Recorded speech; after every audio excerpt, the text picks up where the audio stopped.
일제 강점기인 1900년대 고종 때입니다.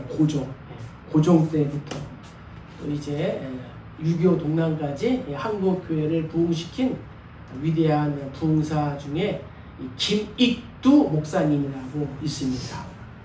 김익두 목사님은 1874년 그러니까 고종 11년에 태어났어요.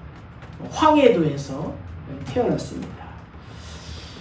동네에서 유명한 깡패였어요. 그래서 시장의 상인들이 기도 제목이 무엇이냐, 자기들이 알고 있는 신들을 다 신들의 이름을 부르면서 오늘은 이 김익두를 만나지 않게 해주세요. 이것이 시장 상인들의 기도 제목이었습니다. 그런 김익두가 예수를 믿고 목사님이 되었습니다. 그래서 김익두 목사님이 부흥회를 이제 참석하기 위해서 산길을 걷다가 너무 더워서 이제 이 웃옷을 이제 벗어놓고 시원한 바람에 땀을 식히고 있었습니다. 그때 맞은편에서 술 취한 사람이 오더니 왜 나보다 먼저 올라왔느냐 하면서 이 김익두 목사를 막 사정없이 막 때리는 거예요. 김익두 목사는 아무런 저항도 하지 않고 가만히 그 매를 다 맞았습니다. 그리고는 술 취한 사람에게 이렇게 말했습니다. 형님, 다 때렸습니까? 이렇게 묻자 그래, 다 때렸다. 이렇게 대답을 했습니다. 그러자 김 목사가 이렇게 말했습니다. 예수는 내가 믿고 복은 형님이 받으셨습니다. 라고 말했어요. 그는 이 말이 무슨 말인지 모르고 어리둥절했습니다. 그때 이 김 목사님이 말했습니다. 내가 김익두입니다. 누구라고요? 내가 김익두입니다. 김익두 목사의 말을 듣자마자 그 사람의 얼굴이 하얗게 변하더니만 살려주십시오! 이렇게 얘기했대요. 김 목사는 그를 데리고 부흥회에 함께 참석했습니다. 그리고 이 일을 계기로 그 사람이 예수를 잘 믿고 나중에 장로가 되었다고 합니다. 오늘 말씀이 그 말씀이에요. 이 박해자가 전도자로 바뀌었어요. 누구예요? 사도 바울을 말합니다. 사도 바울은 유대인의 삶을 잘 알고 있는 이 아그리빠 왕 앞에서 자신의 무죄를 변론할 수 있는 기회를 얻게 되었습니다. 자, 오늘 본문에 등장하는 이 아그리빠는 누구일까요?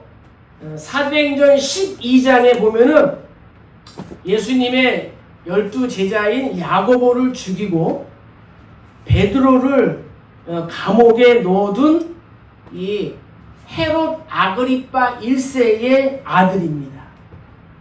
사도행전 12장에 하나님의 심판을 받아 죽은 이 헤롯 아그리빠 1세의 아들이라는 거예요. 아버지가 죽었을 때 이 사람은 16살이었어요. 그래서 왕위에 바로 오르지 못하다가 나중에 왕이 되었어요. 그리고 이제 대제사장까지 임명할 수 있는 그러한 권한을 로마로부터 받게 되었습니다. 그래서 이 아그리빠는 유대인에 대한 이 정통한 지식을 갖고 있었어요. 유대인들의 삶의 양식, 저들이 누구를 믿는지, 무엇을 먹는지, 무엇을 마시는지, 어떻게 공부하는지, 어떻게 생활하는지 유대인의 이런 삶의 양식을 잘 알고 있었어요. 그래서 바울에게는 자신을 변호할 수 있는 좋은 기회가 됐습니다.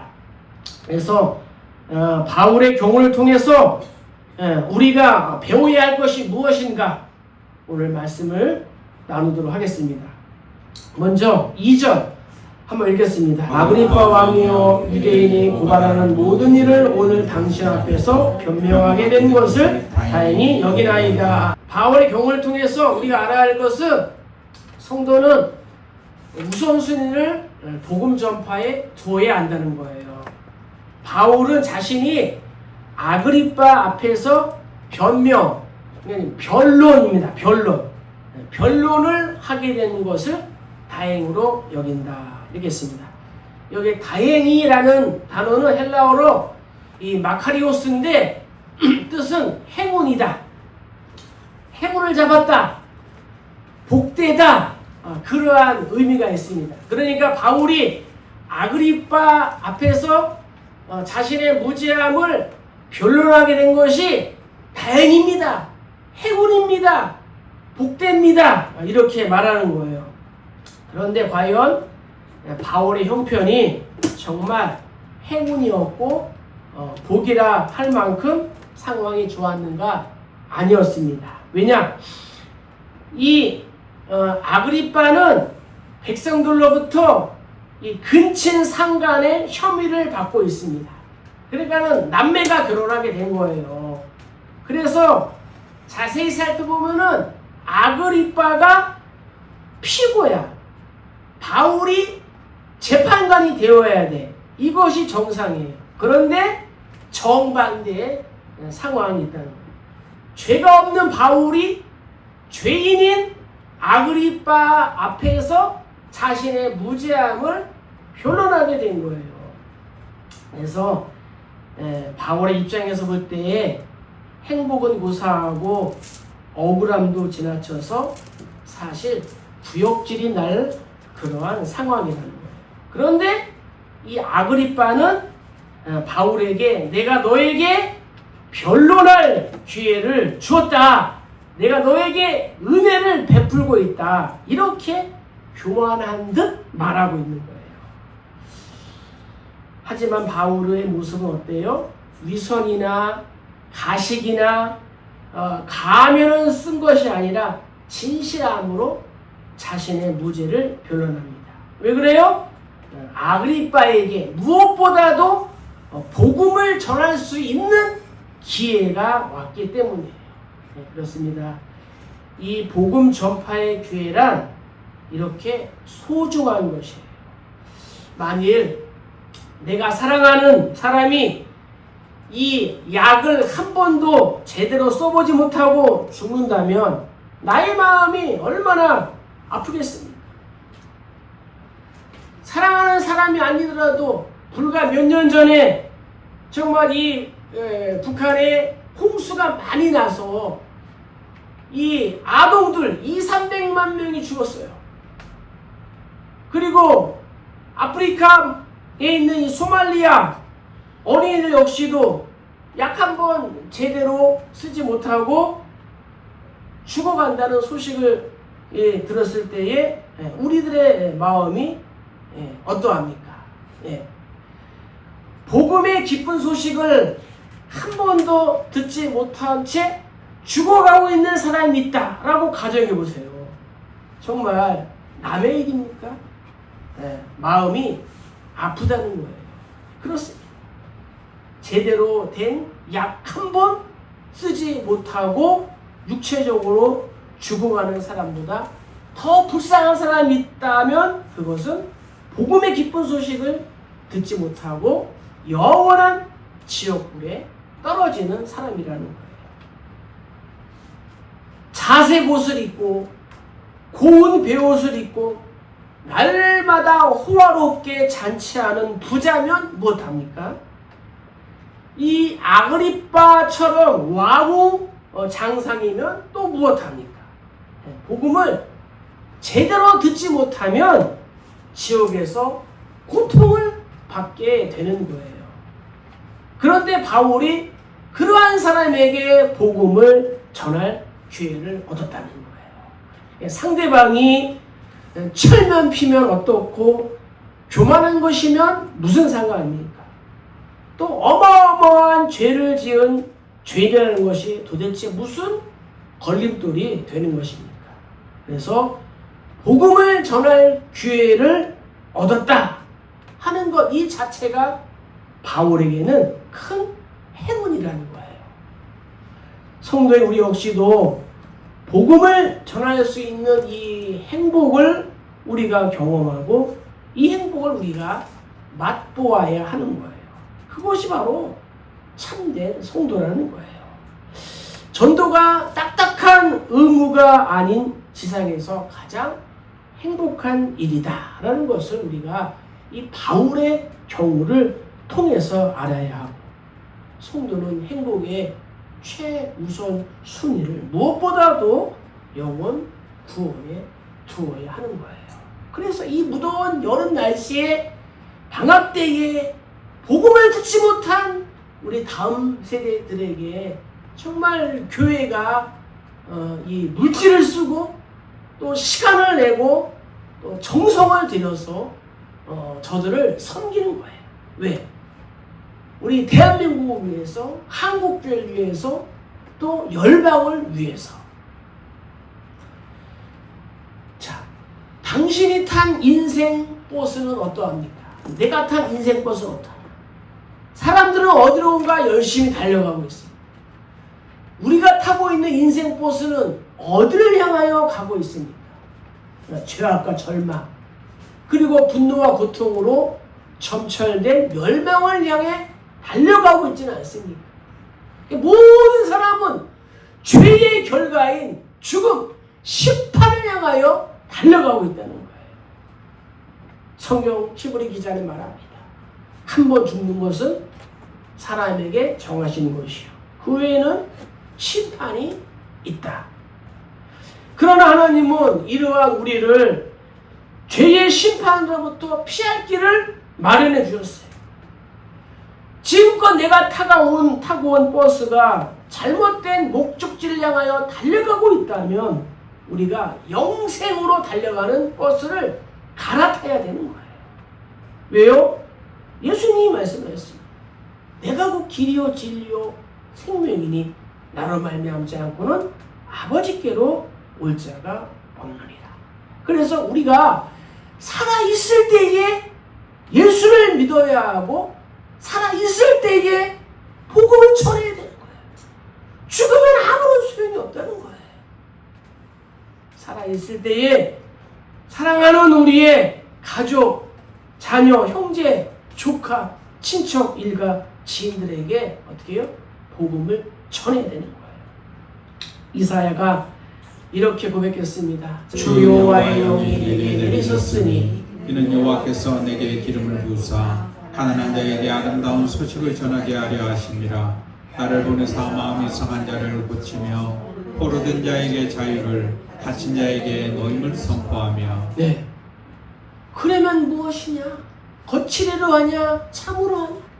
무슨 방도로 하든지 전파되는 것은 그리스도인이 이로써 나는 기뻐하고 또한 기뻐하리라. 이 바울의 고백이 우리의 고백이 되어야 된다는 거예요. 국민학교도 나오지 못한 이 에브라임 링컨은 이 계모가 자신에게 전한 예수 때문에 예수를 믿고 미국의 16대 대통령이 되었습니다. 선교사들이 검은 대륙 이 아프리카에 예수의 씨를 뿌려 지금은 인구 절반 이상이 예수를 믿게 되었어요. 예. 그래서 우리가 이번에 월드컵을 치른 남아프리카 공화국, 남아공에 세계에서 유명한 신학교가 있다는 거예요. 이 남아공에 1885년 조선의 언더우드와 아펜젤러 등 선교사들이 심은 예수의 씨가 우리나라에 한때 25%가 되었다는 거예요. 지금은 많이 줄었지만 한때는 25%. 인구 4명 만나면 1명이 예수를 믿는 사람이 되었다는 거예요. 전도자의 기쁨과 보람은 무엇과도 바꿀 수가 없다는 거예요. 그래서 이 박해자인 바울이 이방의 복음의 전도자가 된 것처럼 우리 역시도 이 예수를 모르는 그런 사람들에게 예수를 심어줘야 되는 거예요. 이 예수의 행복을 심어주는 우리 모두 되시기를 주의 이름으로 간절히 축복합니다. 두 번째는 5절이에요. 일찍부터 나를 알았으니 그들이 증언하려 하면 내가 우리 종교의 가장 험한 팔을 따라 바리새인의 생활을 하였다고 할 것이라. 아멘. 두 번째는 예수가 없는 인생은 마이너스 인생이라는 거예요. 바울은 누구보다도 정통 바리새파에 속한 사람이었습니다. 그가 태어난 이 다소 지역의 유대인이나 그와 함께 공부를 하였던 예루살렘에 있는 유대인들이라면 누구나 이 바울의 정체성을 알게 되었습니다. 바울 스스로도 뭐라 그랬냐? 나는 율법의 의로는 흠이 없는 자라 이렇게 얘기했어요. 그러니까 율법으로 볼 때 나는 정말 흠이 없는 그러한 사람이다. 허물이 없는 사람이다. 손가락질을 받을 만한 사람이 아니다라는 거예요. 자신이 얼마나 율법을 지키는 데 열정을 쏟았는지 바울의 고백은 누구도 나를 고소할 수 없다 이렇게 말하는 거예요. 자, 율법으로 아무리 흠이 없는 것 같아도 결국에는 예수님을 만나야 될 줄로 믿습니다. 예수님이 없다면 아무런 소용이 없는 거예요. 지난주 말씀드린 것처럼 이 베스도 총독이 아무리 유능하고 성실하고 똑똑하고 책임감이 있고 공의와 정의가 있다 하더라도 그것은 껍데기라는 거예요. 껍데기. 외형보다는 우리의 내면이 성령으로 아름답게 잘 가꾸어져 있어야 될 줄로 믿습니다. 네, 그렇습니다. 내가 외형적으로 많은 것을 알고 훌륭하게 갖추어져 있다 할지라도 예수를 만나지 못하고 예수를 영접하지 않으면 그것은 허울 뿐이라는 거예요. 껍데기, 가면을 쓰고 있다는 거예요. 예수의 정신으로 무장하지 못하고 있다면 어떠한 삶의 의미도 없는 거예요. 오히려 잘 갖추어진 그 세상의 스펙, 그것이 자신은 물론 이 사회를 향해서도 마이너스로 작용하고 있는 거예요. 그 예로 우리 사회를 한번 봅시다. 지도층에 있는 인물, 또 자녀들이 크고 작은 사고를 치고 있습니다. 마약도 하고, 강간도 하고, 살인도 하고, 저들이 많이 배우지 못해서 그럴까요? 돈이 없어서 그럴까요? 왜 높은 지위에 있는 사람들이 문제를 일으킬까요? 그들이 예수의 정신, 예수의 마음으로 무장되어 있다고 가정해 봅시다. 그런 다음에 그들이 지식을 얻고 그런 다음에 그들이 높은 자리에 오른다고 가정해 봅시다. 오늘날과 같은 사회 혼란이 있겠습니까? 높은 자리에서 아무런 죄의식도 없이 국가와 국민에게 해를 끼치는 그러한 범죄를 하겠습니다. 그렇습니다. 문제는 예수입니다. 그에게 예수가 있는가 아니면 예수가 없는가, 이것이 중요한 문제라는 거예요. 예수로 무장된 사람의 인생은 플러스 인생이 되는 줄로 믿습니다. 성경을 보세요. 기생창녀, 막달라 마리아, 사마리아 여인 등은 예수를 만난 후에는 가장 가치 있는 인생이 된 줄로 믿습니다. 세리, 마태, 삭개오들도 하나님 나라의 위대한 일꾼이 되었어요. 그리고 죄인 중에 괴수인 이 사울이 예수를 만남으로 이방인의 구원을 위한 사도가 되어 갈릴리 촌동네 이 출신 어부인 시몬이 예수를 만난 후에는 3,000명, 5,000명 전도하는 베드로가 된 줄로 믿습니다. 예수님이 시몬에게 물어봤어요. 시몬아, 너희는 나를 누구라 하느냐? 시몬 베드로가 대답하여 이르되 주는 그리스도시요 살아계신 하나님의 아들입니다. 이러한 고백이 우리의 고백이 되어야 될 줄로 믿습니다. 이렇게 우리가 높은 찬란 스펙을 쌓기 전에 예수를 만나고 예수를 영접하고 예수의 정신으로 무장할 때 비로소 그 인생은 자신에게도 플러스가 되고 사회와 국가를 향해서도 플러스를 제공하게 되는 줄로 믿습니다. 그것이 선한 영향력이에요. 선한 영향력이 나로부터 이렇게 흘러가야 된다는 거예요. 그리고 우리의 자녀들에게도 이 세상 학문인 영어, 수학, 미술, 태권도, 피아노 이런 것들을 가르치기 전에 예수를 가르쳐야 돼요. 그리고 부모인 우리 자신이 먼저 예수로 무장이 되어야 된다는 거예요. 예수님께서 말씀하셨습니다. 자, 마태복음 19장 21절 한번 읽겠습니다. 예수께서 이르시되 네가 온전하고자 할진대 가서 네 소유를 팔아 가난한 자들에게 주라. 그리하면 하늘에서 보아가 네게 있으리라. 그리고 와서 나를 따르라 하시니 또한 모든 것을 내로 여김은 내 주 그리스도 예수를 아는 지식이 가장 무상하기 때문이라. 내가 그를 위하여 모든 것을 잃어버리고 배설물로 여김은 그리스도를 얻고. 아멘. 바울은 예수 그리스도를 아는 지식을 가장 고상한 지식으로 여겼다. 그 외에는 모든 것을 배설물로 이렇게 여겼다는 거예요. 사랑하는 성도 여러분, 예수님은 누구십니까? Who is Jesus? 오늘 이것을 꼭 기억하시기 바랍니다. 예수님은 하나님께서 사람이 되어 오신 분입니다.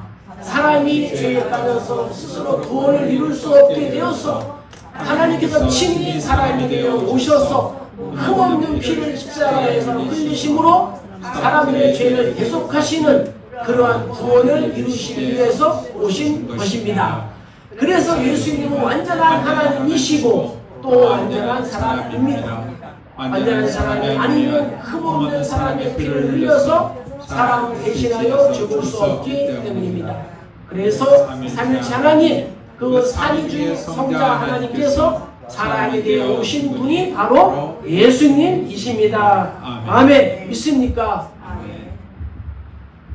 이것이 성도인 우리의 정체성이다.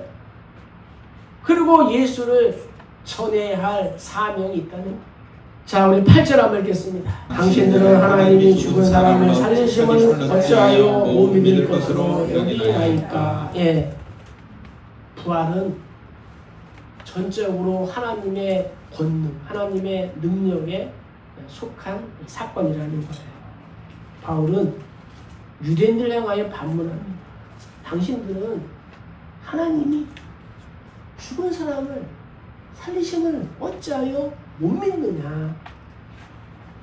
바울이 고소를 당한 사건 이유 중 하나가 무엇이냐? 바로 예수의 부활 사건입니다. 당시 바리새인들은 부활 신앙을 가지고 있었어요. 바울도 정통 바리새인으로서 예수 부활을 믿고 있었습니다. 사두개인들은 부활이 없다라고 주장했습니다. 사두개인들은 현실주의자예요. 예, 미래가 없습니다. 부활이 없어요. 그러나 바리새인들은 그렇지 않았습니다. 예수의 부활을 믿었습니다. 모세복음을 믿었습니다. 그런데 어찌하여 내가 바리새인인 내가 예수의 부활을 믿는 내가 고소를 당해야 하느냐 하면서 예수 부활의 정당성을 주장한 거예요. 그런데 유대인들은 예수님 부활에 대한 깊은 불신을 가지고 있었습니다. 예수의 부활은 근본적으로 하나님께서 하신 일인 줄로 믿습니다. 하나님의 사건이에요. 하나님의 일하심이었어요.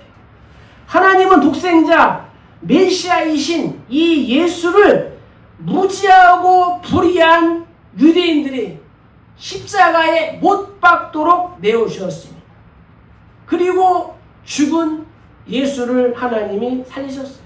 이 사건이 바로 예수 부활 사건이라는 거예요. 그런데 이 사건에서 유대인들은 결정적으로 하나님을 배제했어요. 하나님을 제외시켰어요. 이 사건의 중심에 우뚝 서 있는 하나님 자체를 인정하지 않았습니다. 그러니 예수의 부활이 이해가 되겠습니까? 유대인들이 믿고 있는 하나님은 어떠한 분이냐? 전능하신 하나님이에요. 죽이기도 하시고 살리기도 하시고 음부에 내리기도 하시고 올리시기도 하시는 하나님이었어요. 이방인들은 하나님을 부정하고 의심할지라도 유대인만큼은 당연히 하나님을 믿고 예수 부활 사실을 믿어야 하는 거예요. 인정해야 되는 거예요. 그런데 정작 저들은 예수의 부활을 부정했다는 거예요. 스스로 모순됨을 보여주고 있는 것입니다. 그래서 당시에 이 아그리빠는 스스로 유대인이고 유대인의 왕으로 자부했습니다. 그러므로 바울은 이 예수의 부활을 믿지 못하는 저들의 상황을 이렇게 말하면서 자신의 이 무죄함을 변론하고 있는 것이에요. 사랑하시는 성도님들, 말로는 선민, 말로는 하나님의 택한 백성, 유대인이라고 하면서 왜 정작 부활은 믿지 못하느냐 하면서 이 책임을 준엄하게 묻고 있는 거예요. 사랑하는 성도 여러분, 우리 인류가 알고 있는 것은 탄생에서 죽음까지, 탄생에서 죽음까지, 죽음 이후에 그러한 세계를 인류는 알 수가 없습니다. 그렇기 때문에 어떻게 해요? 현실 세계에 집착하는 거예요. 육신의 정욕, 안목의 정욕, 이생의 자랑. 어떻게 해서든지 이 땅에 살아가는 동안 모든 행복을 다 누리려고 하는 거예요. 해서는 안 될 일까지 하면서 세상의 쾌락을 누리고자 합니다. 그런가 하면서 어떤 사람은 이 죽음의 공포를 이기지 못하고 두려워하는 거예요. 그러나 성도인 우리에게는 죽음 이후의 세계인 천국이 있는 줄로 믿습니다. 그래서 예수를 믿는, 부활을 믿는 성도들의 생활 양식은 다른 거예요. 썩을 양식이 아닌 영원한 양식을 위해서 살아가는 거예요. 죽을 생명이 아닌 영원한 생명을 위해서 일하게 되는 거예요. 세상의 쾌락이 아닌 영원한 즐거움을 바라보며 살아가는 거예요. 그래서 성도의 행실은 구별되고 거룩한 거예요. 천국에 대한 소망이 이 세상의 삶을 변화시키는 거예요. 세상은 먹고 놀고 즐길 것을 제한해요. 그러나 부활의 기쁜 소망이 있는 성도는 세상에서 그렇게 살아가지 않는다는 거예요. 문제는 이 사건이 2000년 전에 아그리빠에게만 있는 것이 아니라 오늘날 우리에게 중요한 거예요. 오늘날 우리에게. 오늘을 살아가는. 오늘날 성도들 가운데도 하나님을 믿고 예수님을 믿는다고 하면서도 부활에 대해서 확신이 없는 사람들이 많이 있다는 거예요. 마치 이 부활을 믿으면서 미신을 인정하는 것처럼 다른 것은 다 믿으면서도 예수의 부활에 대해서는 인정하지 않고 애매모호한 태도를 취하는 사람들이 있다는 거예요. 그러나 바울은 분명히 말합니다. 부활이 없으면 우리의 믿음도 헛것이다. 이렇게 말했다. 그러므로 오늘 이 바울이 아그리빠 앞에서 복음을 전하고 수많은 바리새인 유대인들 앞에서 예수의 부활을 전하는 것처럼 우리들도 정말 하나님께 대한 나의 믿음이 분명해야 될 줄로 믿습니다. 하나님께서 이 예수를 죽은 자 가운데서 다시 살리셨음을 믿으시기를 주의 이름으로 축복합니다. 주 예수를 다시 살리신 이가 예수와 함께 우리도 다시 살리사 너희와 함께 그 앞에 서게 하실 줄을 아느라. 그리스도께서 약하심으로 십자가에 못 박혔으나 하나님의 능력으로 살아계시니 우리도 그 안에서 약하나 너희에게 대하여 하나님의 능력으로 그와 함께 살리라. 그가 하나님이 능히 이삭을 죽은 자 가운데서 다시 살리실 줄로 생각한지라. 비유컨대 그를 죽은 자 가운데서 도로 받은 것이니라. 아멘. 하나님의 능력으로 하나님의 일하심으로 예수께서 다시 살아나신 줄로 믿습니다. 우리 역시도 죽으면 다시 부활하게 되는 거예요. 말씀을 정리하겠습니다. 바울은 과거나 지금이나 하나님 앞에서 부끄러움이 없는 그러한 삶의 자세를 유지했다는 거예요. 실제로 바울의 삶이 그랬습니다.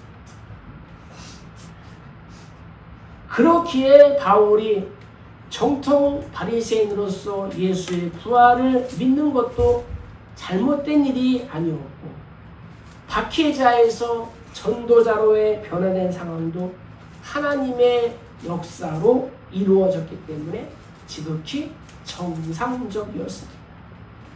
그리고 바울은 자신이 변호하는 이 복음을 아그리빠 왕과 자신의 변증을 듣고 있는 모든 사람이 예수를 주로 영접하기를 간절히 29절에 보면 간절히 원했다는 거예요. 바울은 어느 순간에도 자신이 전도자의 사명을 잊지 않고 감당했다는 거예요. 오늘 말씀 바울의 경우를 통해서 우리가 알아야 할 것은 우리 역시도 어떠한 일을 당할 때에 억지로 해명할 것이 아니고 사람들을 설득하려고 애쓸 필요도 없고 다만 진실을 말하는 거예요.